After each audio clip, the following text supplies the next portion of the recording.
राधे राधे, हरे कृष्णा। प्रेम से बोलिए श्री लक्ष्मीपति नारायण भगवान की जय हो। प्रिय भक्तों, आज दिनांक है 5 नवंबर और दिन है बुधवार। अब आप सुनिए कार्तिक मास में सुनी जाने वाली पूर्णमासी की पौराणिक और दुर्लभ कथा। एक समय की बात है, श्री नारद जी बैकुंठ धाम में श्री चरणों में भगवान के निवास कर रहे थे। उन्होंने देखा युगों युगों से पीड़ित इस संसार में सभी दुख और दरिद्र से ग्रसित हैं। और तब उन्होंने विनम्रता से पूछा, हे प्रभु, कौन सा व्रत नियम है जिसके करने से सदैव मनुष्य को सुख और शांति की प्राप्ति हो सकती है। तब भगवान श्री हरि मुस्कुराते हुए कहा, हे नारद, कलयुग में सत्यनारायण का व्रत ही सबसे सरल और फलदायी उपाय है। इस व्रत के करने मात्र से ही मनुष्य को समस्त प्रकार के सुखों की प्राप्ति हो जाएगी। सत्यनारायण कथा भगवान विष्णु के शक्ति स्वरूप की महिमा का वर्णन करती है। यह कथा श्रद्धा और विश्वास का प्रतीक है जो परिवार में सुख, शांति और समृद्धि लाती है। इसे पूर्णिमा, एकादशी या शुभ अवसरों पर किया जाता है। कथा में सत्कर्म, सत्य की महत्ता और ईश्वर के प्रति भक्ति का संदेश दिया गया है। भगवान सत्यनारायण की पूजा से जीवन की कठिनाइयां दूर होती हैं और मनोकामनाएं पूर्ण हो जाती हैं। प्रथम अध्याय का श्रवण कीजिए। एक बार नैमिषारण्य में एक तीर्थ आर्यावर्त के 88,000 मुनियों ने महामुनि श्रेष्ठ श्री सूत जी से पूछा, हे मुनि श्रेष्ठ, कलयुग में मनुष्य वेद विधान और धर्म विरुद्ध आचरण करते हुए पापों के बोझ तले दबता जा रहा है। अतः हे मुनि श्रेष्ठ, मनुष्य के कल्याण हेतु कोई ऐसा उपाय बताइए जिससे मनुष्य को पुण्य लाभ मिले। तब श्री सूत जी बोले, हे ऋषियों, आपने विश्व कल्याण के लिए उत्तम प्रश्न किया है।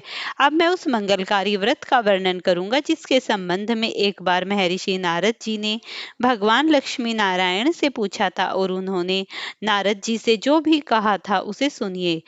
महर्षि नारद जी मानव कल्याण की इच्छा से विभिन्न लोकों का भ्रमण करते हुए पृथ्वीलोक पर जा पहुंचे। वहां अपने अपने कर्मों के अनुसार लोगों को दुखों से पीड़ित देखकर बहुत परेशान हुए और मन में विचार करने लगे कि इन प्राणियों का दुख का निवारण कैसे होगा। जब वह कोई उपाय न सोच सके तो विष्णु भगवान से मिलने पहुंच गए। वहां नारद जी ने श्वेत वर्ण और 4 भुजाओं वाले शंख, चक्र, गदा और पदा से सुसज्जित भगवान विष्णु की स्तुति करते हुए कहा, हे नारायण, आप सर्वशक्तिमान व सृष्टि के पालन करता हैं। आपका कोई आदि, मध्य और अंत नहीं है। आप सृष्टि के कण कण में व्याप्त हैं और अपने भक्तों की मंगल कामनाएं पूरी करने वाले हैं। मैं आपको नमन करता हूँ। नारद जी की स्तुति सुनकर भगवान विष्णु बोले, हे मुनिवर, आप मुझे अपने यहाँ आने का कारण बताइए।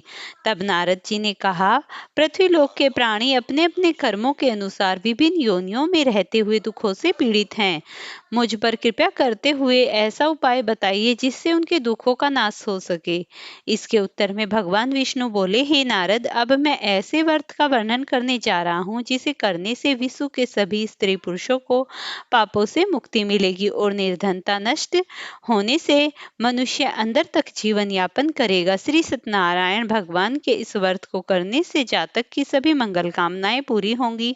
नारद जी ने जब व्रत हेतु विधि विधान की जानकारी चाहिए तो श्री नारायण बोले, मन से, वचन से और कर्म से शुद्ध होकर मनुष्य भक्ति एवं श्रद्धा भाव से किसी भी दिन यह व्रत कर सकता है। इस व्रत में नवेद आदि भक्ति भाव से अर्पित कर ब्राह्मणों को भोजन कराने व दक्षिणा देने से सभी सुखों की प्राप्ति होती है। इस प्रकार सत्यनारायण भगवान की आराधना से सभी कष्टों से मुक्ति पाकर मनुष्य धन से संपन्न व सुखी होकर आनंद पूर्वक जीवन व्यतीत करता है।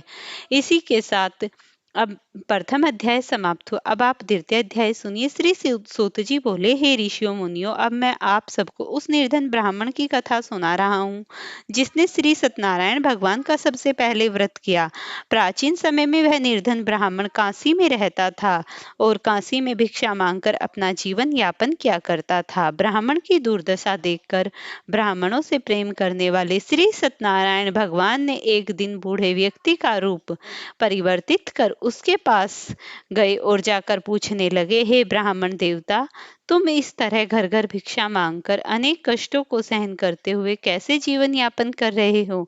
ये दरिद्रता तुम्हारे जीवन में क्यों है? दरिद्र ब्राह्मण ने कहा, हे मित्र, आय का कोई साधन न होने के कारण मैं भिक्षा मांगकर अपना जीवन यापन कर रहा हूँ। निर्धन ब्राह्मण की बात सुनकर बूढ़े व्यक्ति ने कहा, हे मित्र, श्री सत्यनारायण भगवान का व्रत से सभी कष्टों का निवारण हो जाएगा। श्री सत्यनारायण भगवान की पूजा आराधना करने से तुम्हारी सभी मनोकामनाएं पूरी होंगी और तुम्हारे घर में धन संपत्ति की वर्षा होगी। ब्राह्मण को व्रत करने की विधि बताकर सत्यनारायण भगवान अंतर्धान हो गए। निर्धन ब्राह्मण ने बूढ़े व्यक्ति द्वारा बताए व्रत को करने का निश्चय किया। उस रात उसे नींद नहीं आई।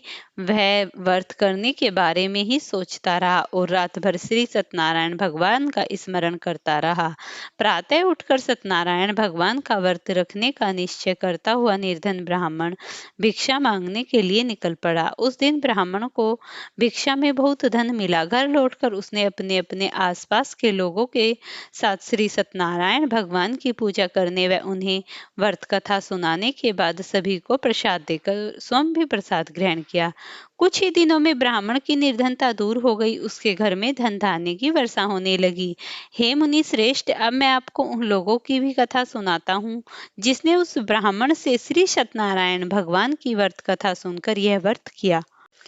उसके अनेक कष्ट थे, वे कैसे दूर हुए। धन संपत्ति से संपन्न उस ब्राह्मण ने हर माह नियमित रूप से व्रत करते हुए जब अगले माह श्री सत्यनारायण भगवान का व्रत किया तो उस व्रत में बहुत बंधु बांधवों और मित्र सम्मिलित हुए। उसी समय एक बूढ़ा लकड़हारा वहां से गुजरा। उसे बड़ी प्यास लग रही थी, अतः जल पीने की इच्छा से बूढ़े लकड़हारे ने लकड़ियों के गट्ठे को जमीन पर रख दिया और घर आंगन में पहुंचकर उस ब्राह्मण से पूछा, हे ब्राह्मण देवता, आप किसका पूजन कर रहे हो और इस व्रत को करने से क्या लाभ है? कृपया कर मुझे बताइए। बूढ़े लकड़हारे की बातें सुनकर उस ब्राह्मण ने कहा, मैं अपने बंधु बांधवों और परिचितों के साथ श्री सत्यनारायण भगवान की पूजा कर रहा हूँ। इसको करने से श्री सत्यनारायण भगवान की अनुकंपा से निर्धनता नष्ट होती है और संसार के दुखों से मुक्ति मिलती है। ब्राह्मण से इस व्रत का वर्णन सुनकर बूढ़ा लकड़हारा बहुत प्रसन्न हुआ और मन ही मन सत्यनारायण भगवान का व्रत करने का निश्चय किया।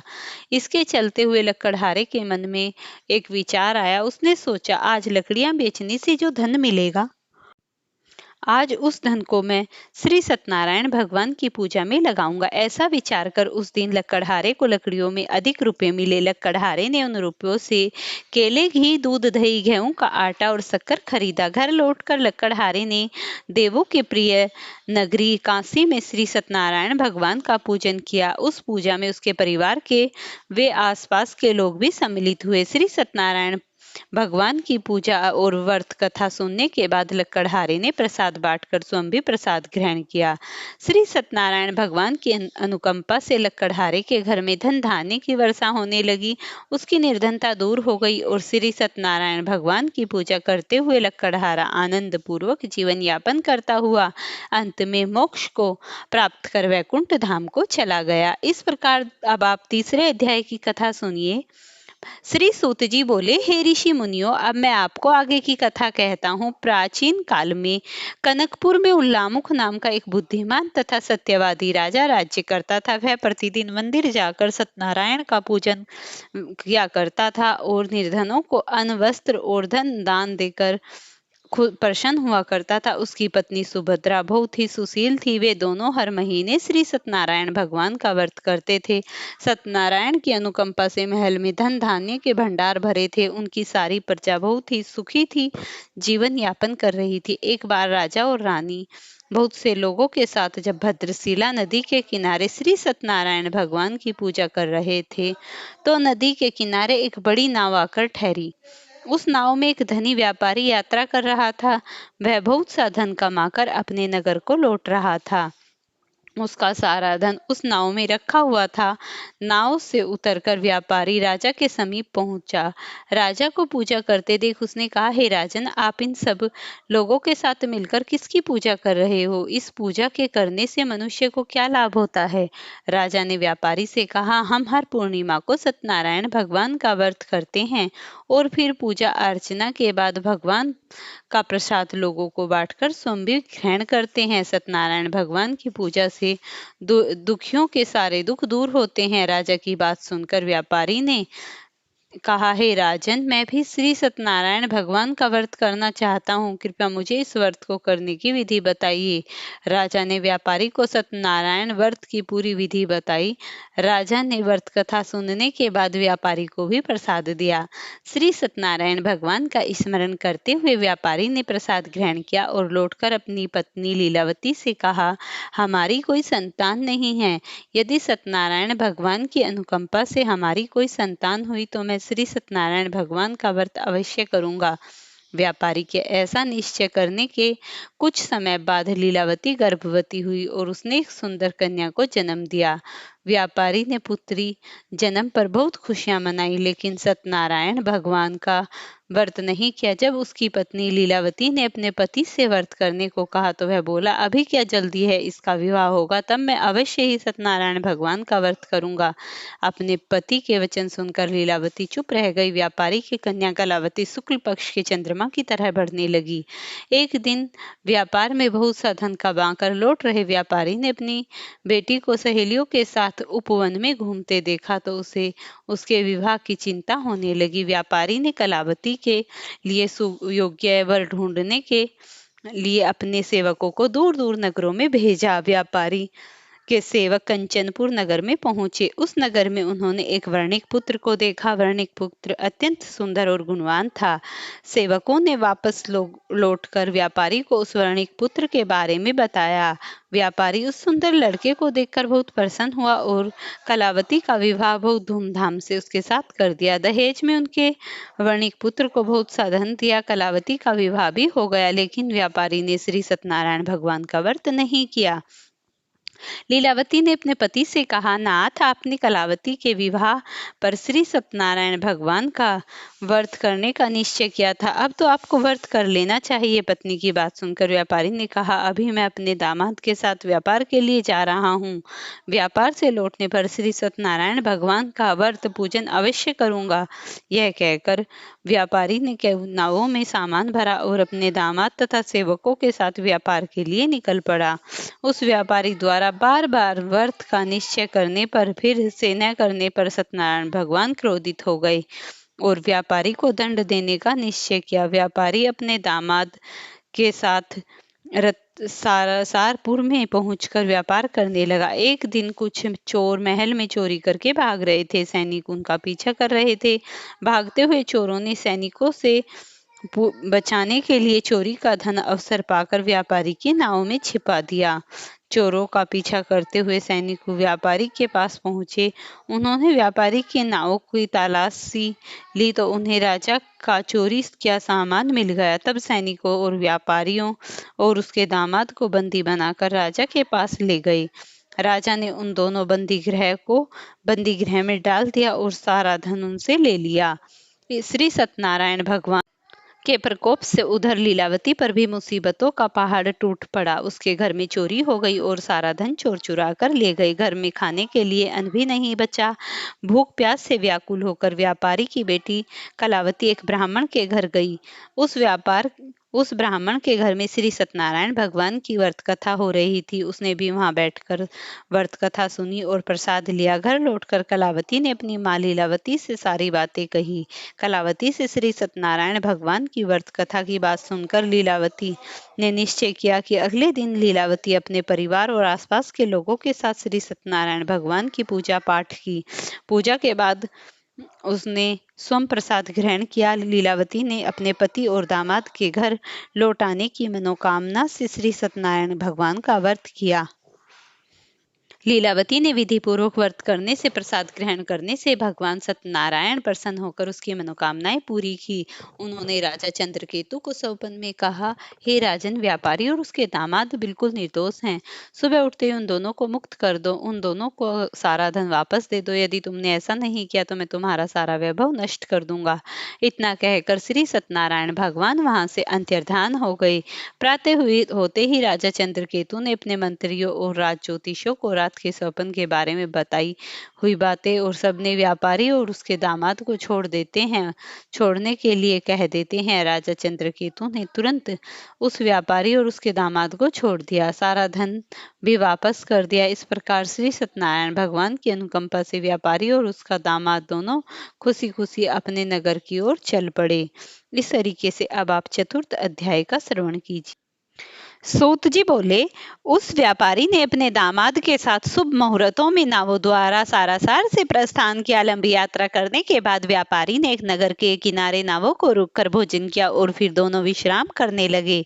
तभी श्री सत्यनारायण भगवान साधु के रूप में व्यापारी के पास पहुंचे और बोले, हे वर्णिक, तेरी नावों में क्या लदा है? व्यापारी ने सोचा, दांडी साधु अवश्य ही कुछ मांगने की इच्छा से सामान के बारे में पूछ रहे हैं। सोचकर व्यापारी ने झूठ बोला, है दांडी, मेरी नाव में बेलपत्ते भरे हैं। व्यापारी के झूठे वचन सुनकर सत्यनारायण भगवान ने क्रोधित होते हुए कहा, हे वेश्या, तुमने जो कहा वह सत्य होगा। ऐसा कहकर सत्यनारायण भगवान कुछ दूर जाकर अंतर्धान हो गए। उधर व्यापारी दांडी साधु का वहां से खाली हाथ लौटकर बहुत प्रसन्न हुए, लेकिन जब व्यापारी ने अपनी नावों को बेल और पत्तों से भरे हुए देखा तो विलाप करने लगा और अपने झूठे बोलने पर यह प्रायश्चित करने लगा। रोते रोते व्यापारी मूर्छित होकर गिर गया।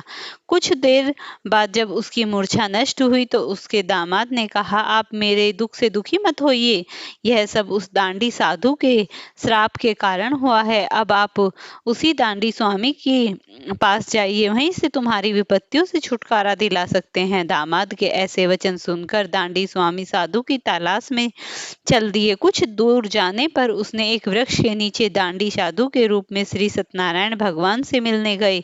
व्यापारी ने दांडी साधु के चरणों में गिरकर क्षमा मांगी। दांडी स्वरूप सत्यनारायण भगवान बोले, हे वर्णिक पुत्र, तेरे झूठ बोलने के कारण ही तुझे बार बार दुख मिला है। तूने बार बार मेरी पूजा के लिए विमुख हुआ है, लेकिन कभी पूजा नहीं की। व्यापारी ने हाथ जोड़कर कहा, भगवान, आप तो दीन दुखियों के कष्ट दूर करने वाले हैं, मेरी इस गलती से मुझे क्षमा करे। आपके रूप को तो ब्रह्मा भी नहीं जान पाते, फिर भला मैं अज्ञानी कैसे आपकी लीला को समझ पाता। अब मैं जीवन में कभी झूठ नहीं बोलूंगा, सदैव श्री सत्यनारायण भगवान का व्रत और पूजन करूंगा। आप मुझ पर अनुकंपा करे। व्यापारी को क्षमा याचना सुनकर दांडी स्वामी ने उसे क्षमा कर दिया। उसी समय व्यापारी की नाव से भरे हुए बेल और पत्ते धन धान्य में परिवर्तित हो गए। व्यापारी ने अपने सेवकों के साथ अगले दिन श्री सत्यनारायण भगवान का व्रत करके उनकी पूजा की। सबको प्रसाद वितरित करने के बाद स्वयं भी प्रसाद ग्रहण कर व्यापारी अपने नगर की ओर चल पड़ा।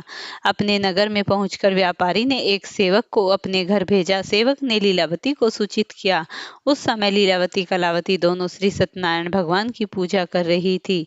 पति और दामाद के लौटने आने का समाचार सुनकर कलावती लीलावती से कहा, बेटी, मैं नदी के किनारे जा रही हूँ, तू प्रसाद ग्रहण कर शीघ्र आ जा। कलावती लीलावती नदी की ओर चल पड़ी, परंतु कलावती पति से मिलने की खुशी में प्रसाद ग्रहण किए बिना ही घर से निकल पड़ी।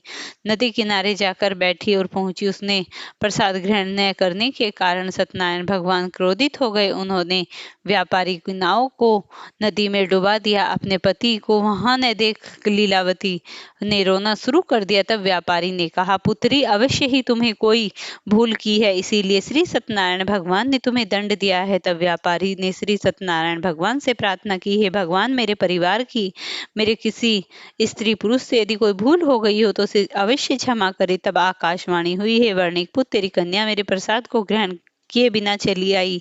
यदि वह घर जाकर तेरी कन्या प्रसाद ग्रहण करके वापस आए तो उसके पति के दर्शन अवश्य होंगे। कलावती ने वैसा ही किया। उसके पति प्रसाद ग्रहण करके वापस लौटी तो नाव ऊपर उठी आ गई। दामाद भी सुरक्षित नदी से निकल आया। घर लौटकर व्यापारी ने अपने परिवार के साथ मिलकर विधि विधान से सत्यनारायण भगवान की पूजा की। उनकी सभी मनोकामनाएं पूरी हुई।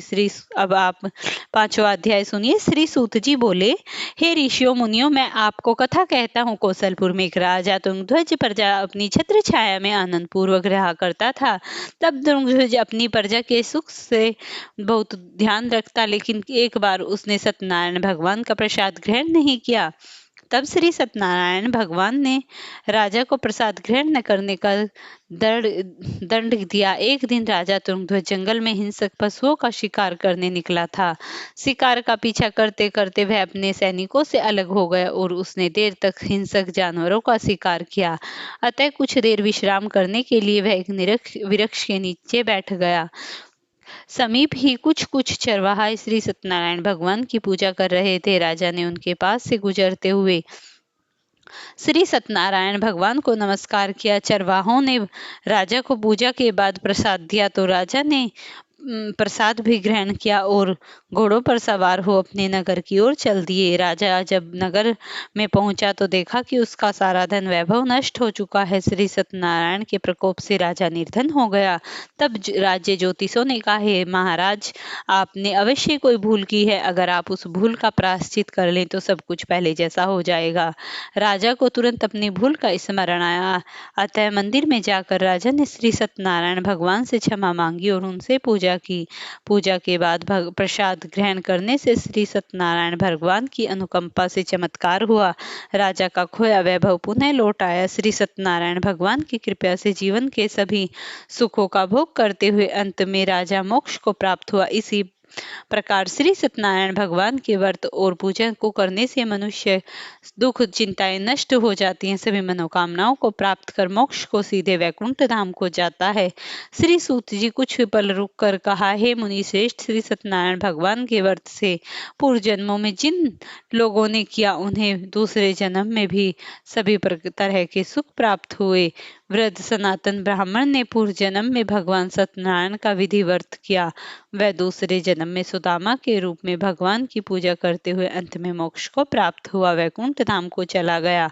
उल्लामुख राजा अगले जन्म में राजा दशरथ के रूप में मोक्ष को प्राप्त कर वैकुंठ को गए। व्यापारी ने मोरध्वज के रूप में जन्म लिया और अपने वर्णिक पुत्र को चीरकर भगवान की अनुकंपा से वैकुंठ को प्राप्त किया।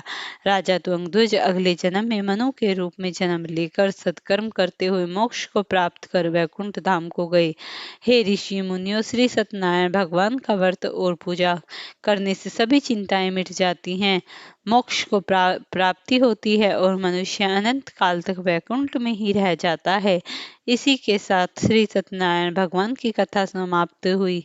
प्रिय भक्तों, मुझे आशा है कि अगर आपको मेरी कथा पसंद आई होगी तो आप इसे लाइक और शेयर जरूर करेंगे और मुझे कमेंट में एक प्यारा सा श्री सत्यनारायण भगवान के निमित्त कमेंट करेंगे। प्रेम से बोलिए श्री सत्यनारायण भगवान की जय हो। अब आप आरती सुनिए। ओम जय श्री लक्ष्मी रमणा, स्वामी जय श्री लक्ष्मी रमणा। सत्यनारायण स्वामिनी जय पातक हरणा। ओम जय लक्ष्मी रमणा। रतन जड़ित सिंहासन अद्भुत छवि साजे। नारद करत कहत निर्जन घंटा ध्वनि बाजे। ओम जय लक्ष्मी रमणा। प्रकट भय कलि कारण ध्वज को दर्शन दीजो। बूढ़ा ब्राह्मण बन कंचन महल जुगी जो। ओम जय लक्ष्मी रमणा। दुर्बल भील करा कृपया करी चंद चूड़ एक राजा जिनकी विपत्ति हरि। ओम जय लक्ष्मी रमणा। विषय मनोरथ पायो श्रद्धा तज दीनी। सो फल भाग्यो प्रभु जी स्तुति कीनी। ओम जय लक्ष्मी रमणा। भाव भक्ति के कारण छिन छिन रूप धरो। श्रद्धा धारण कीनी तिनको स्कार सरो। ओम जय लक्ष्मी रमणा। गाल बाल संग राजा वन में भक्ति करी। मनवांचित फल पावे सेवत है हरि। लक्ष्मी रमणा। चढ़त प्रसाद सवाया कलंदी फल मेवा। धूप दीप तुलसी में राजित से सत्य देवा। ओम जय लक्ष्मी रमणा। श्री सत्यनारायण की आरती जो कोई नर गावे। मैया सहित गावे कहत शिवानंद सुख संपत्ति जी भर के पावे। ओम जय लक्ष्मी रमणा। प्रेम से बोलिए श्री सत्यनारायण भगवान की जय हो।